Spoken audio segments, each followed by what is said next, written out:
Bienvenue dans cette troisième vidéo du panorama du tourisme qui portera également sur la culture du Costa Rica. Nous avons beaucoup appris par rapport à notre culture, par rapport à notre richesse culturelle, que ce soit grâce aux groupes ethniques, que ce soit grâce aux personnes des Caraïbes ou aux personnes chinoises. Et maintenant, on va parler justement de ce qui nous identifie, nous, les Costariciens, les personnes justement nées de cette mixité, les personnes métisses et tout le reste des Costariciens. Qu'est-ce qui nous identifie donc? On va dire que le Costa Rica est un petit pays d'Amérique centrale qui est quand même reconnu comme les pays de la pura vida, de la tranquillité, de l'hospitalité et du sourire face à l'adversité. Nous avons une vision du monde qui devient simple et humble depuis le début de notre histoire. Peut-être que ceci est justement du fait qu'il y a eu peu d'intérêt de la part de la couronne espagnole et autrefois, on nous accordait vraiment très peu d'intérêt à notre ancienne province. Et comme notre région ne possédait pas les ressources minérales qui importaient à la couronne, le royaume espagnol a immédiatement abandonné presque tout intérêt pour notre région, le Costa Rica d'antan. En conséquence, la dynamique sociale est restée à une faible échelle et notre pays a été constitué par une petite population métisse qui s'est consacrée principalement à une économie agraire, sans oublier justement les autres groupes ethniques qui conforment le Costa Rica. Tout le monde avait accès à la terre et chacun devait s'assurer sa subsistance quotidienne. De là découle justement cet idéal de bonheur colonial de la culture du Costa Rica basée sur trois piliers, le toit, la famille et le travail. Alors, nous avons déjà étudié un peu, et on a déjà compris qu'il y a différentes formes d'expression culturelle. On a parlé de ce qui est la tradition orale, on a parlé des différentes traditions, justement, qui sont au sein de notre culture et aussi au sein des groupes ethniques différents de notre pays. On a parlé des différentes coutumes et des différentes croyances, que ce soit chez les Afro-Costariciens, que ce soit chez les personnes chinoises ou dans les 8 groupes ethniques qui se trouvent au Costa Rica. Mais on va maintenant plutôt aborder ce qui est les formes d'expression culturelle, principalement en tout ce qui est l'oralité et aussi certains usages de produits et de la gastronomie. Donc on va parler en ce qui concerne les proverbes et les dictons. Ce sont les bastions de notre identité, et surtout de l'identité du monde hispano-américain. C'est un beau reflet de la sagesse et du sentiment de la domination populaire. Ce proverbe reflète les convictions, l'expérience et la nécessité de donner des conseils par le biais d'une tradition orale. Je vous donne un petit exemple. Des fois, au Costa Rica, on dit al mal tiempo buena cara, c'est-à-dire à faire contre mauvaise fortune un bon cœur. Ceci signifie que même si nous traversons des moments difficiles dans notre vie, nous devons être positifs pour aller de l'avant. Et parmi d'autres dictons, on a d'autres mots qu'on dit tous les temps au Costa Rica, comme probabilidad, toanisme et chalita, entre autres. Je sais, moi, ça m'est arrivé. Je me suis trouvée, j'étais en Tanzanie l'année dernière et j'ai entendu quelqu'un dire Pushika et quelqu'un dire Pura Vida et Mai. J'étais tellement contente d'être en Afrique et d'entendre quelqu'un dire Toanis. Je me suis sentie extrêmement reconnaissante. Tout de suite, je suis venue vers cette personne et pour parler un petit peu, je me suis sentie comme chez moi en étant dans un autre continent.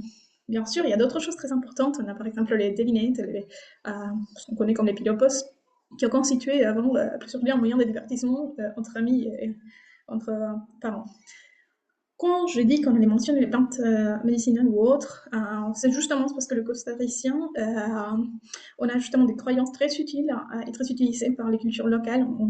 Nous guérissons toutes sortes de maladies grâce aux produits provenant de la nature et nous avons appris les bénéfices curatifs des plantes et des animaux de nos ancêtres.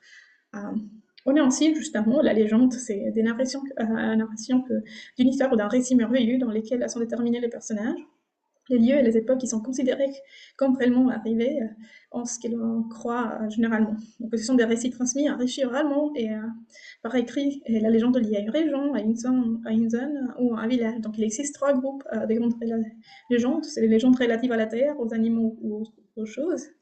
Par exemple, on a la Mona, el Galejo, on a les légendes relatives à la religion, comme l'apparition de la Vierge de Los Angeles, et on a également les légendes relatives à la magie, au monde surnaturel, comme par exemple El Padre sin cabeza et les chariots sans bœuf ou la Carreta sin bueyes.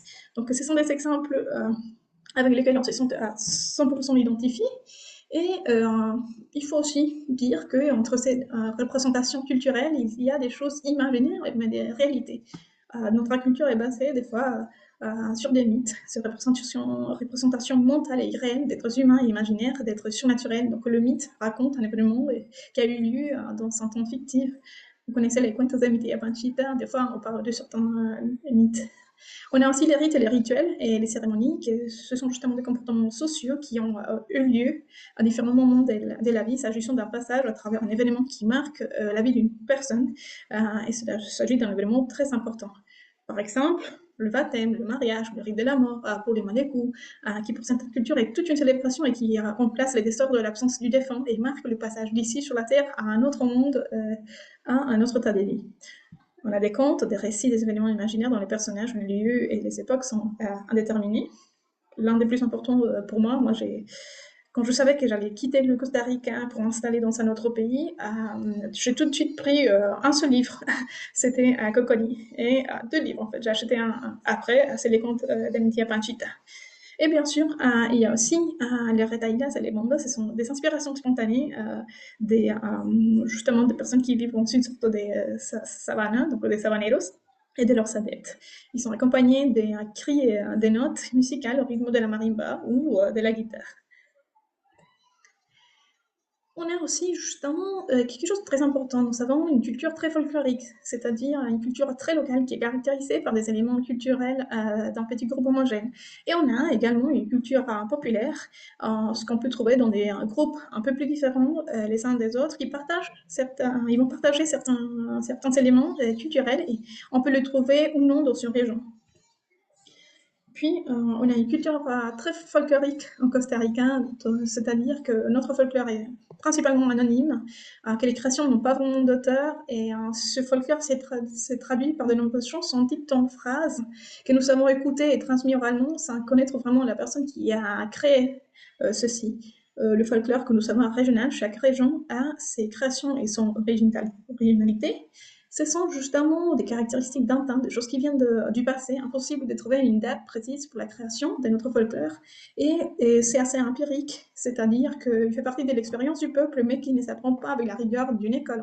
Et c'est une expression sociale et collective, car c'est le peuple qui on est les créateurs et l'informateur de notre folklore. Alors, vous allez dire, qu'est-ce qu'on va justement découvrir dans cette vidéo? On va découvrir toutes les traditions et les coutumes du pays.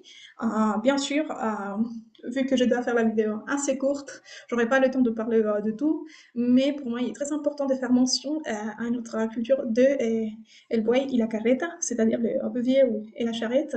Il s'agit d'une des traditions très importantes, ou les plus importantes au Costa Rica, qui grâce aux efforts des professionnels en anthropologie et des entités comme le Centre pour la conservation du patrimoine culturel du ministère de la Culture, ils ont justement présenté cette activité à l'UNESCO en 2005 et on a obtenu une déclaration de patrimoine immatériel de l'humanité parce que cette pratique sont liées à la vie du travail agricole du paysan de notre pays. Il s'agit d'un héritage familial, d'une spécialisation dans une tâche, une transmission des connaissances traduites dans les différents styles et techniques, et dans les justement, oui, et la carreta, on souligne la transmission de l'apprentissage par l'observation et la tradition orale du savoir-faire d'un métier qui se maintient comme précieux héritage familial. On a justement, on dit que tous nos peuples se caractérisent, certains plus que d'autres, par le maintien d'une solide structure organisationnelle en ce qui concerne la préparation et la mise en œuvre de leurs traditions, de leurs coutumes, de leurs fêtes religieuses, héritées des ancêtres, transmises d'une génération à l'autre par les biais de l'oralité. Donc, on a par exemple une tradition très importante et qui est aussi en lien avec la religion catholique, c'est l'élaboration de la crèche et la prière à l'enfant Jésus. C'est une tradition qui remonte XVIIIe siècle. Et d'après Velázquez, pendant le mois de janvier et février, on prie El Rezo del Niño, dans lesquels on demande des bénédictions pour la maison, priant des vœux, en chantant aussi des chants catholiques ou chrétiens de Noël. Et la tradition indique que la prière, justement, à la fin de Jésus, peut être reportée mieux qu'elle sera jamais remise. Il est également dit que justement, il faut faire ceci, que le chapelet doit être fait avant le 2 février, jour de la Vierge de la Candela, afin de ce qu'on ait comme une longue prière qui s'appelle un rosario. On ne peut pas manquer, bien sûr, au Costa Ricain, le café bien chaud, des fois on fait du rompope, des boissons très typiques. On partage un moment avec de la nourriture justement locale, et des fois il y a même la musique. Il y a des danses aussi très folklorique au Costa Rica. Ils constituent une partie importante de la culture de notre pays et font partie intégrale de l'histoire et traditions locales. Ils sont un mélange coloré des musiques, des mouvements, des coutumes traditionnelles qui reflètent l'histoire et la culture de notre pays, symbolisant notre fierté nationale. Les danses folkloriques chez nous sont souvent associées à des occasions spéciales telles que les célébrations, les fêtes, et peuvent être découvertes lors d'un défilé suivi d'une fanfare. Les danses sont souvent interprétées par des groupes de danseurs portant des costumes traditionnels reflétant leur origine culturelle, comme tel qu'on les voit dans les photos. Par exemple, nous avons El Punto Guanacasteco. Et pour cette danse typique de la province de Guanacaste, les hommes portent généralement des chemises blanches, des pantalons longs, des chapeaux et des foulards autour du cou, tandis que les femmes portent des jupes très volumineuses et des chemisiers très colorés. Les costumes sont généralement décorés des broderies et des rubans, et ce qui ajoute encore plus de couleurs à cette tradition. Les mouvements sont très énergétiques et rythmés. Et les danseurs utilisent souvent des mouvements des hanches et des jambes pour donner vie à la musique, ainsi que des mouvements des bras et des mains. C'est une sorte de séduction, de flirt, pour ajouter une dimension supplémentaire à la danse. Ça peut varier justement ces mouvements d'une région à l'autre, et selon si la danse spécifique, mais ce sont des musiques qui sont influencées par des instruments comme la marimba. Et les danses se déroulent généralement en couple, en groupe, et ce nécessite une parfaite coordination entre les danseurs. Tous les mouvements sont synchronisés pour créer une performance harmonieuse, très captivante, avec des mouvements qui sont exécutés avec grâce et fluidité. On va dire justement que c'est une manière parfaite, cette danse, la danse comme la danse typique, des fois on le dit, au Costa Rica, c'est une manière de préserver les traditions culturelles du pays, et ça permet aux plus jeunes d'apprendre les coutumes et la tradition de la musique aussi. Il y a quelque chose qu'on adore. Donc, quand on est en vacances, pendant les mois de décembre, on a la très connue Monta de Toros. Il s'agit d'une tradition qui fait partie de l'héritage colonial et qui a justement une influence des travailleurs des Chantales en Nicaragua. Ceux-ci ont été amenés dans les pays à cette époque. Et d'après González, qui est connu sous le nom de Cañero, il raconte qu'il n'y avait pas de pâturage ni de barrières pour rassembler le bétail, et les montadores couraient en cercle autour de troupeaux et maintenaient aussi l'ensemble de celui qui les lassait avait les droits de le monter. Donc la personne la plus forte qui allait pouvoir attraper le taureau pouvait justement le monter. Et si le taureau ne le faisait pas tomber, il recevait justement l'animal comme un cadeau. Donc avant, si on arrivait à l'époque de cette migration à monter le taureau, on recevait le taureau justement comme cadeau. C'était pour montrer un peu la virilité des personnes qui travaillaient. Et ceci a donc créé une pratique qui a généré une sorte de concurrence entre les travailleurs de chaque ferme pour prouver qui était capable de rester sur le dos d'un taureau très courageux.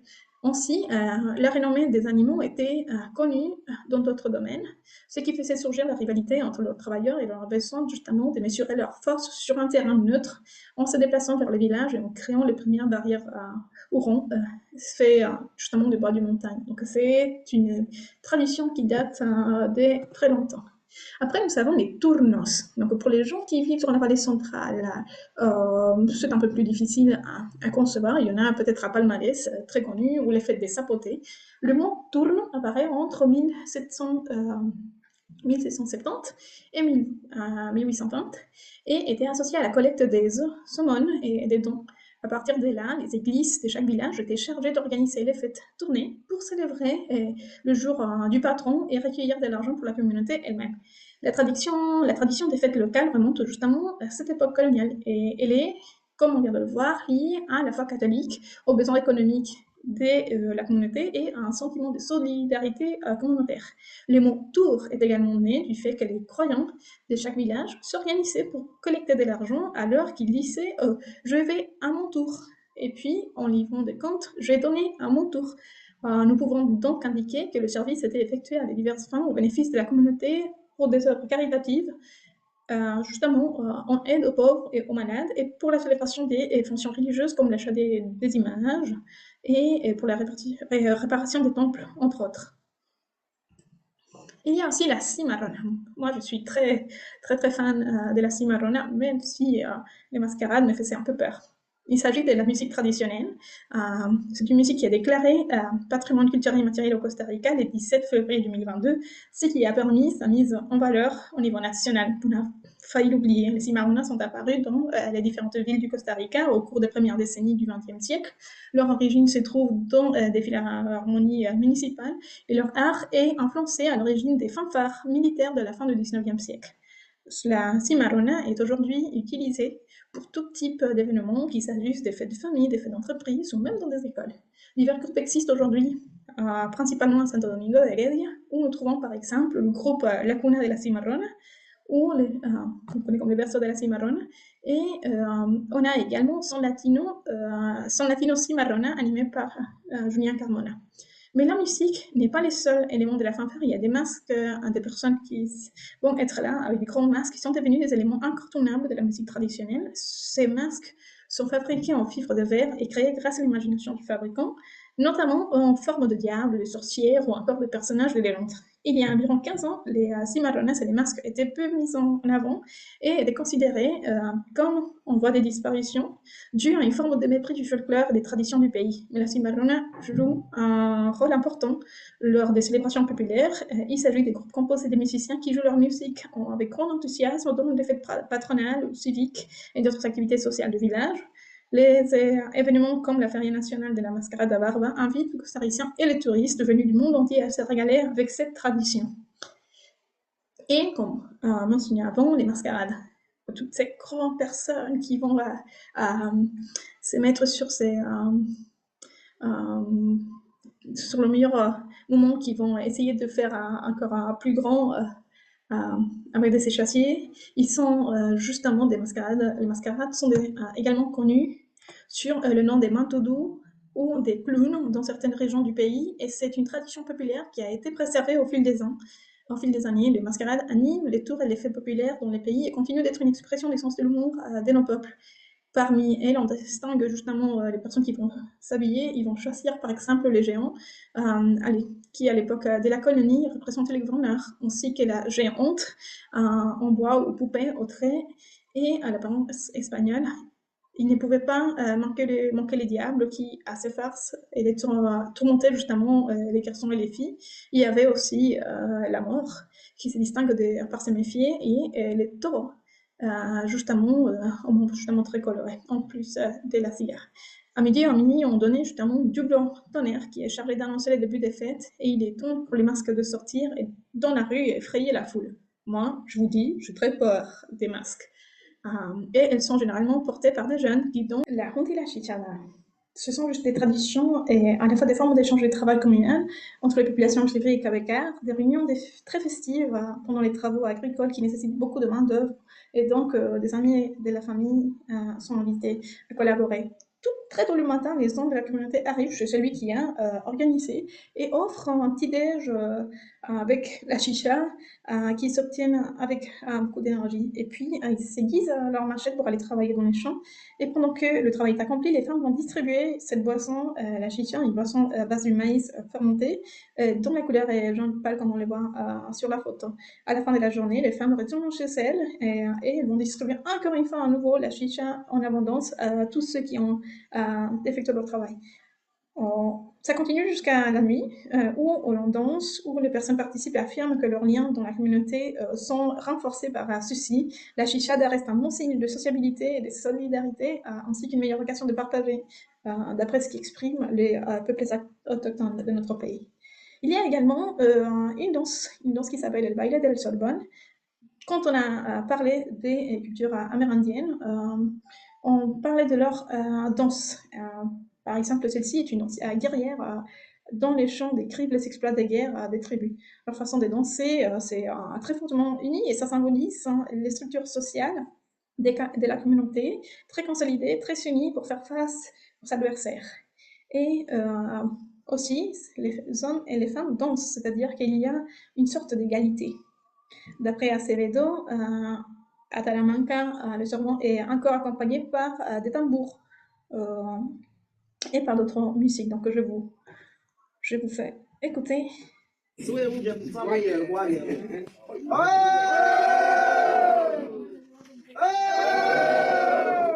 dur, 5 minutes en fait.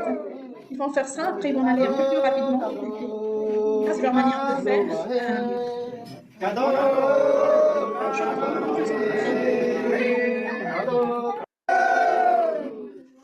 Et puis nous savons la manière de faire plutôt justement dans d'autres régions. Donc la deuxième, c'était une danse un peu différente qui ressemble, mais où l'on ajoute d'autres instruments de musique. Et puis, nous savons d'autres traditions aussi amérindiennes. C'est la danse qu'on connaît comme el baile de los diablitos et dont on a déjà justement parlé. Vous avez regardé une vidéo où il y avait deux personnages centraux qui apparaissent dans la danse, les taureaux qui représentent l'espagnol et les diables qui représentent les amérindiens. Et ces derniers allaient justement s'organiser de manière hiérarchique. Les démons les plus grands seront les responsables en ce qui concerne l'ordre et la discipline. Et les costumes utilisés dans la danse, c'est très simple. Un sac de gangoche et puis une blouse et un masque de balsa en cèdre dont on a déjà parlé. Maintenant, comme je vous ai dit, je n'allais pas vraiment parler dans la vidéo précédente de la cuisine costaricienne parce que j'allais aborder ceci maintenant. Il est essentiel de faire référence à la gastronomie car elle constitue pas seulement un attrait touristique, mais une partie importante de l'identité d'un peuple. En ce qui concerne la manifestation culinaire du pays, celle-ci a trois zones, le Guanacaste, Punta Arenas, la vallée centrale et le côté atlantique. La composition de la cuisine costaricienne est le résultat du croisement des groupes culturels qui composent notre pays grâce à leurs produits et à leurs méthodes de préparation des aliments, de boissons, ont enrichi le régime alimentaire du Costa Rica, comprenant les gastronomies créoles, guanacasteca et afro-costaricienne. Et c'est une cuisine très simple, mais avec un goût plutôt fait maison. La plupart des plats ont été transmis de génération en génération et font partie de cet héritage ancestral.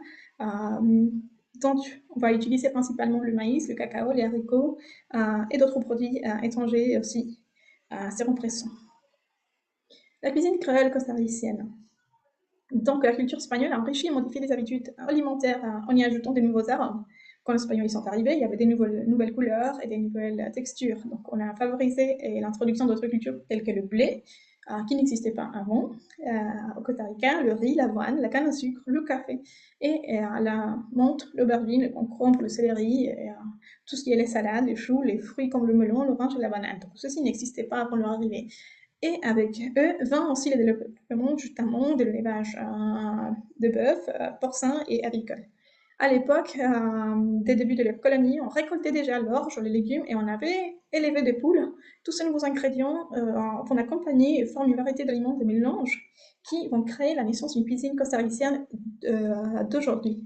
Il convient de noter que dans le cadre du processus de modernisation, les pratiques ont aussi changé. Donc le coma, les ustensiles qu'on utilisait avant, qui sont utilisés des fois par les Amérindiens, comme le metate ou la marmite cuite et la jicala, ont été remplacés par d'autres ustensiles mélangés par les Espagnols, comme la marmite en fer, la poêle ou d'autres. Et après, ceci s'ajoute un peu une perte subie par la nourriture traditionnelle, parce il y en a encore un bombardement constant des grandes multinationales comme des fast-food, en alliance avec les médias qui vont les promouvoir. Et c'est pourquoi on essaye, et moi je tiens justement, par exemple, quand je travaille dans le tourisme, et ceux qui vont travailler, si vous le faites, de travailler dans le tourisme, j'essaye à chaque fois d'encourager mes clients à la dégustation de la nourriture traditionnelle de toutes les régions visitées pour les futurs clients, j'essaye également de moins aimer ce partage, parce que pour moi, se partager la nourriture, c'est partager une manière de vivre, notre culture. Et aussi parce que des fois, par exemple, les francophones, ils ont tendance à dire ah, la nourriture du Costa Rica est fade. Non, la nourriture du Costa Rica n'est pas fade. Notre nourriture a une expression incroyable. Euh, donc, il y a d'autres caractéristiques de cette cuisine créole. Par exemple, on a la gallina chotada, les empanadas, fromage au haricot, les empanadas de bon plantain, les tamales du porc, les tamales du maïs sucré, le tamal de pisqué. Et, on a des piments farcis, on a également les picadillos qui sont toutes sortes comme de légumes plutôt hachés. Puis on a du picadillo de papaye, des pommes de terre avec du chicastil. On a les fameux pot-au-feu, les soupes au lait, les boulettes de viande. On a les tripes qu'on connaît comme le mondongo et des fruits de mer. On a également, en sucré, on n'est pas très fort, on a les bonbons à la noix de coco au lait et la miel de chiveré et la miel de Malagnon, entre autres. Mais on nous dit à chaque fois, mais vous n'avez rien de spécial, vous mangez que des riz et des haricots. Il faut découvrir par nous-mêmes et s'identifier à tout ceci parce que comme ça, on pourra les partager avec des étrangers. Donc on a, moi c'est une de mes préférées également, la cuisine guanacasteca. Parce que j'adore le maïs est l'un des produits les plus importants chez eux, non seulement dans la vie sociale, mais la vie spirituelle et culturelle des autochtones qui vivaient. Aujourd'hui, l'importance du grain de maïs est toujours d'actualité et se reflète par un nombre d'aliments, des boissons typiques de la région comme les tortillas, on a les tanelas, les tamales, les tamaldous, les riz au maïs, les yotatamal, les beignets, les periquets, les possoles. Vous devez vraiment goûter un possol, c'est vraiment, on se régale. Les atolls, les chichimés, la chicha dont on a parlé, les pinots, entre autres. Donc, normalement, les maisons sont équipées d'une cuisinière en bois et en four où sont cuits toutes les sortes de pains et sont préparés la plupart des repas que je viens de décrire. Il convient de noter que la tortilla à Guanacaste est beaucoup plus grande et plus épaisse à base de maïs blanc. Les tanelas sont élaborés à base de maïs frit et moulu, garnis du sucre et de sel et de beurre, farcis d'un mélange de miel. Et les yoltamal est fait du maïs très tendre moulu avec de la crème ou du fromage râpé, une pointe du sucre de sel enveloppé par des feuilles de maïs. La cuisine afro-limonense ou afro-costaricienne. Dans cette province un peu plus éloignée, a une influence culinaire des divers groupes ethniques et des différentes nationalités. Le menu le plus représentatif est celui préparé par les groupes d'ascendance africaine. Parmi les plats, les poissons, les pâtisseries de la cuisine, on a les rondons. C'est un mélange de légumes avec du poisson, de la viande. D'autres fois, ça se fait avec de la tortue et on va cuire tout ça avec beaucoup d'épices différentes, des piments très forts, même du manioc dans une sauce à base de lait de coco. On a ainsi les fruits du pain, très connu dans les Antilles à l'herbe à pain. C'est un fruit tropical qui a un goût similaire à celui de la châtaigne et il est préparé en purée, en frit, vert. On peut aussi on peut faire du pain avec. Ils vont manger dans les Caraïbes des poissons, plutôt des ragoûts en marinés. Des fois, ils vont manger aussi du poisson frit. Rice and beans, vous connaissez déjà, c'est riz aux haricots cuits avec du lait de coco accompagné, soit du poulet qui est cuit aussi, dans une sauce de coco. Moi, je prépare en Suisse et j'essaye de faire découvrir à ma famille d'ici justement cette partie de la culture des Caraïbes. Il y a le pati, c'est un friand à la viande hachée très très épicée. Et du plantain, c'est une empanada à base de banane mûre. Il y a aussi ce qu'on connaît comme le pain bon ou pain caribéen. On a les fruits du pain et on a la soupe de mondongo et ce qu'on connaît comme le jarret. Et on a le pain à la main du coco, on a des biscuits au gingembre, des ginger beer, c'est de la bière au gingembre. On a quelque chose qu'on appelle les guarapos, c'est une boisson, une sorte de chicha, justement une boisson fermentée, miel, qui est très connue, très populaire, à base de gingembre, au citron et avec un petit peu de sucre qui entoure le verre. Le bleu dress, c'est un repas très doux préparé avec de la banane verte, des lames de coco, de la farine du maïs et qui vont être couvertes de feuilles de bananier et puis à la vapeur comme une sorte de tamal. D'autres plats et boissons sont très connus comme les cocadas et des boissons comme les confites de menthe, ça arrive sur aussi.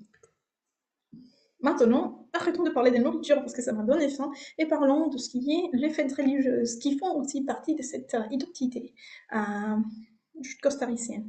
Parce que oui, notre pays compte de plusieurs fêtes. On a par exemple la fête de la Vierge de Los Angeles, notre patronne nationale, la Vierge des Anges.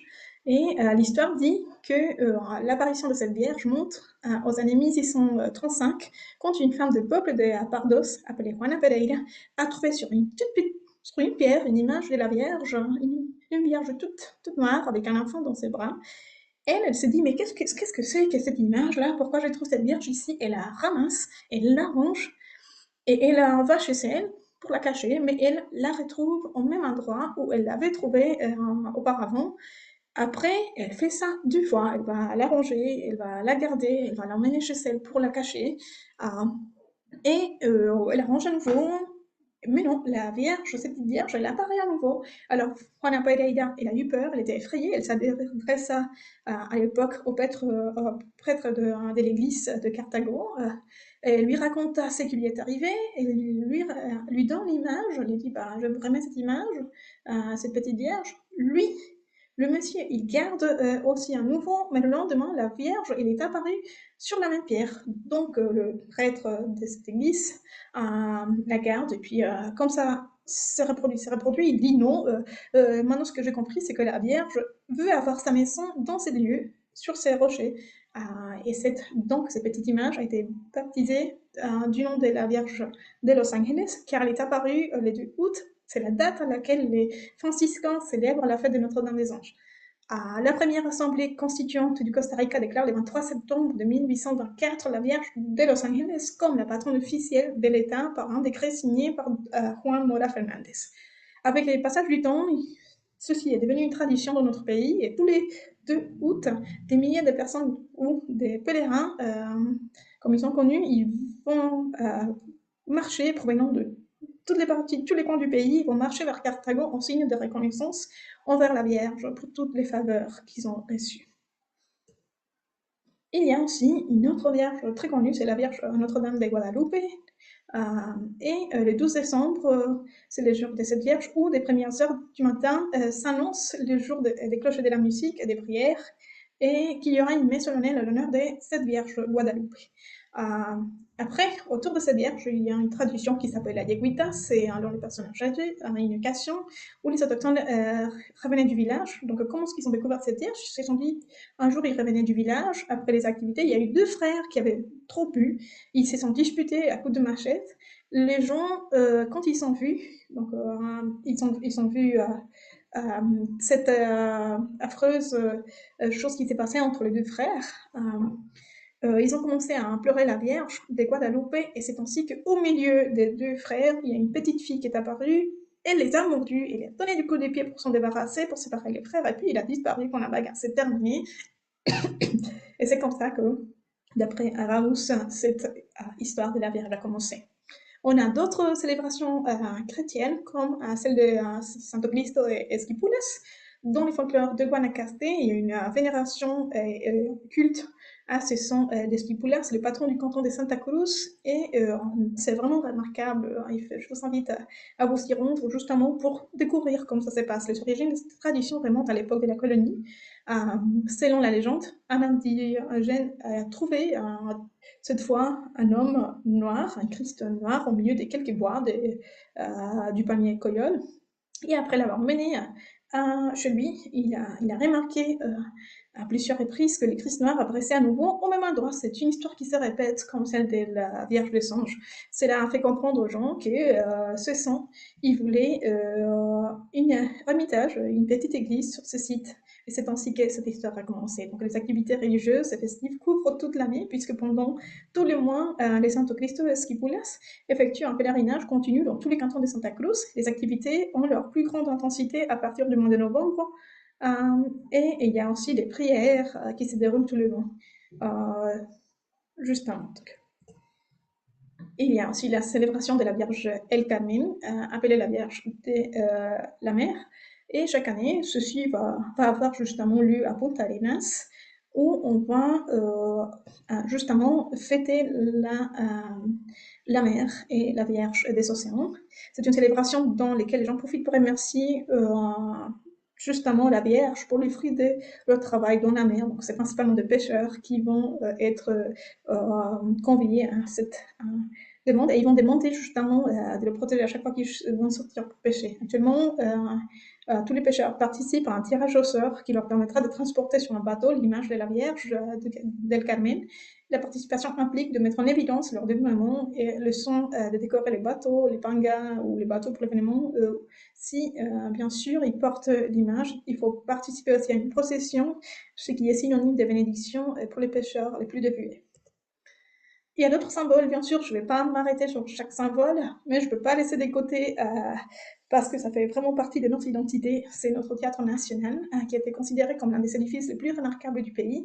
Il est situé au centre de San José, à proximité du musée de l'Or, et avant la construction du théâtre, il n'existait pas au Costa Rica un bâtiment digne de ce nom pour les prestations artistiques. C'est pour cette raison qu'il y a eu un projet qui a été lancé afin d'obtenir un lieu qui résonne à travers le monde. Donc, le Théâtre national du Costa Rica a été construit en 1890 et 1897.